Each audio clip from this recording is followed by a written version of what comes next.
ಓಹೋ, ಅಂದರೆ ನೀನು ಸರ್ವಸೃಷ್ಟಿಯು ತತ್ವಗಳ ಆಟ ಎಂದು ನಿನ್ನ ಸಿದ್ಧಾಂತವೇ? ಸರಿ, ಈ ತತ್ವಗಳ ಪೂಜೆ ಹೇಗೆ? ತತ್ವಗಳ ಪೂಜೆ ಎಂದರೆ ತತ್ವಗಳು 5: ಪೃಥ್ವಿ, ಜಲ, ಅಗ್ನಿ, ವಾಯು, ಆಕಾಶ. ಓಹೋ, ಸರಿ. ಪೃಥ್ವಿಯ ಪೂಜೆ ಹೇಗೆ?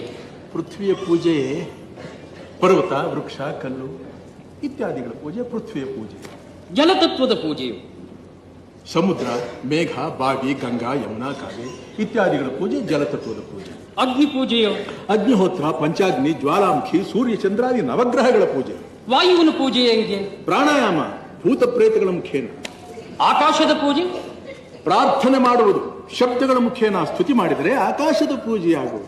ಆಹಾ, ಎಷ್ಟು ವಿಚಾರಗಳನ್ನು ತಿಳಿದು